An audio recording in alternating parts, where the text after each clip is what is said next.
as rushing, is that kind of what you've been shooting for ever since you got here in terms of establishing the running game? Oh yeah, establishing the running game. Now that kind of output, man, that's very very difficult, right? Those are like, you know, career type of games to be able to rush for that much as an offensive unit. But it was working. The guys, there's confidence. Their confidence built throughout the game, and you know the backs ran extremely hard. Offensive line gave them holes. They broke tackles, and you know really really proud. But we want to run the football, right? We want to be effective running the football. We want to be efficient, and then in games where you know we have opportunity to lead and dominate with the rush, that's what we want to do. Greg, go ahead. Yeah. 71 rushing yards. What you see from him?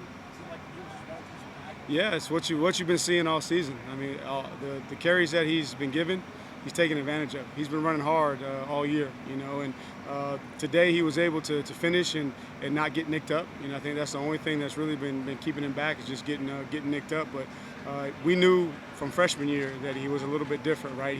He's got a different style. He's explosive, and just super happy for him to have success today.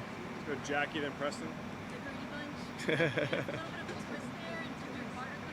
Yeah, so just man, trying to create as much push as we possibly can, and seeing can we maybe expand that, you know, that window of where we would call it. But you know, super happy for Grady. I think he's got like 6 carries and 3 touchdowns, so he's got the highest touchdown percentage on the team. But the guys have confidence in it. They believe in it, and then also too, it allows us from a play calling standpoint, right, to be more flexible with our play calls when we get into those situations where we feel like we're going to go for it on 4th down. With Xavier, just what's keeping him from maybe more of a work? Yeah, it's just the biggest thing is keeping him healthy, right? Because he's not the biggest guy, but he runs really hard for his size, and again, wear and tear on his body, you know, is the biggest thing. That's the only thing holding him back. And you know, I think we're building a pretty good rotation there with the 4 guys that we have. It was really good to get Noah Vaughn, you know, going today. I think he brings even something a little bit more different, you know, to our offense. So it was good for all those guys to get touches. But the biggest thing is just staying available, staying healthy. Is the only thing that would keep Xavier Brown from having, you know, a more expanded role. Go Jeff, then Jackie.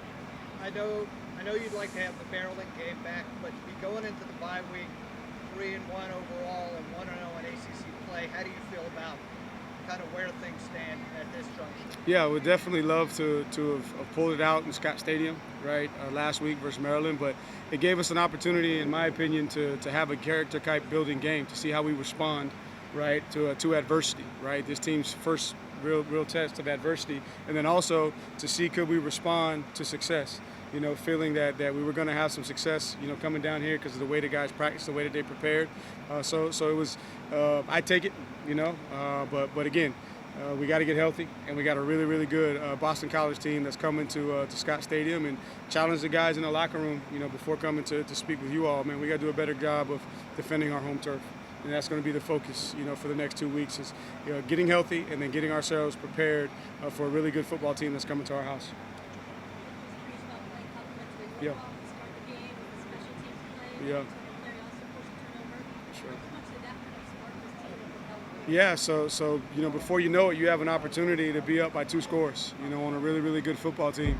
And then it just the energy, just everybody feeds off of it, and that was my message. I wanted to see 3 things. I wanted us to be complementary, I wanted us to play clean, and I wanted us to take the ball away, right? And so I felt like we played complementary football for 4 quarters. I felt like we did a good job ball security wise.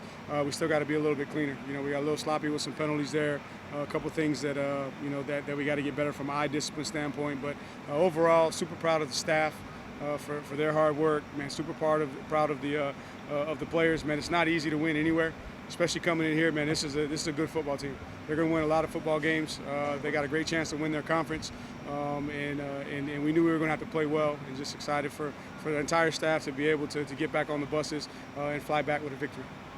Stepping back to South Carolina, how much fun was this to come back and get a win? Yeah, it's fun to win anywhere. It doesn't matter if it's Charlottesville, South Carolina, or Alaska. Right, a win's a win, man. I'm just excited to win, but it was good to be home and kind of see some familiar places. You know, I'd come down here and vacation, you know, for many years with my family. It was good just to see the water, but now I'm ready to go back to Charlottesville, get back to work, and put together a good plan and have these guys ready to go play in 2 weeks at Scott Stadium. Greg and Preston. Jeff kind of about just the identity of you guys wanting to be able to run the ball. Yeah. You did it in the red zone today. Yeah. Too. How critical was that seeing your offensive line step up and push the Yeah. line forward? Really critical because the areas where I challenged the guys throughout the course of the week was third down. You know, we're near the bottom in the country in third down conversions.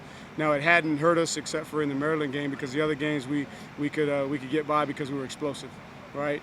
But in tight football games, you're going to have to convert third down, and we also we're middle of the pack in red zone, right? And so we wanted to improve there, and defensively, our philosophy is the opposing offense doesn't run the ball in to score. So when you can do that offensively and run the ball in to score, man, it just kind of it sends a message. You know, it sets the tempo. So just super proud of the guys overall, and we played a lot of guys too. You know, so there were a lot of guys that, and you didn't see much of a drop. You know, they elevated and kept the standard up, even though we were playing multiple personnel. Brady, what allows him to be so efficient in this scenarios, and then also you use him in the shotgun today? Yeah, Kind of what you like he's big. He's a big body. He's 210 pounds plus, and he's a good runner. And then he's really taken hold of the role that we've asked him to have on this football team by being a short yardage back for us from the quarterback spot, and then also being part of the Grady bunch. I guess y'all got me calling it Grady bunch too. Is he like the modern day fullback? Huh? Is he like a modern day fullback? Well, we still use our tight ends kind of in that role. I think the tush push or the Grady bunch is a little bit different, but it was a design quarterback run, you know, on the one down there because he is a bigger body that can run between the tackles. And when you get down inside the 5-yard line, man, you're in a compressed field zone. There's extra bodies everywhere, so he gives us a little bit more oomph, right, with the direct snap. And you can pick up a hat with your running back if you want to use him as an extra run blocker. What is having Jameer in there? Kind of Hey, big. He's big. He's real big, and he plays with great leverage, and he's able to just kind of push and move and road grade guys. As long as they allow us to do it, we're going to continue to allow him to push the pile. Any other questions for Coach? You got Tony in there with 9 minutes left. Mm-hmm. He ran for a first down, threw for a first down, kind of kept the clock Yeah. moving. Were you happy to give him some more, knowing you might need him? Yeah, and really was the discussion was before if we remained up, we were going to put him in, you know, possibly a little bit early. But I'm glad that we were able to, you know, get into a situation where we can play him because we're going to need him down the stretch in some critical situations. But you know, I thought that he showed exactly who he is, that he was prepared, he was ready to go, and he converted, like you said, running the ball, and he's giving up his body, he's diving forward to get that first down, and then you know had a good throw for a conversion as well. any update on Sage? On Sage, yeah. So obviously a little bit of pain. You know, we're hoping that it's just a hyperextension. Because he actually came back in the game, he braced it up and came back in for a couple plays, and then we said let's just be smart, you know, and shut him down. And then looks like a shoulder. I don't know the extent for Jason Hammond, but he didn't return to the game. And I believe most all the other guys that were banged up returned to the game at some point. Trell didn't play today. Yeah, Terrell didn't play. So Terrell was just his knee swelled up. I think he fell on it and had some swelling there, and so we didn't want to risk it. And then the same thing with JR. JR was cleared to play, but just the situation, man, we can buy another week of practice with him because he really didn't get introduced back into practice until this week. So I was glad that we were able to kind of hold him until next week, but we should get him back. I anticipate Trail will be back, and you know, Boley was back working out with us and getting some reps, and so I'm excited that Boley should hopefully be back by the time we kick off for Boston College. Was Trell in practice starting to happen? So I don't know if it happened in practice or if it happened the week before, but it showed up. I think going into Wednesday's practice is really when it started to bother him, and so then we got some imaging and felt like it wasn't serious. We'll do some more imaging when we get back just to make sure. But he warmed up, had a little bit of a limp, but we wanted to be smart with him.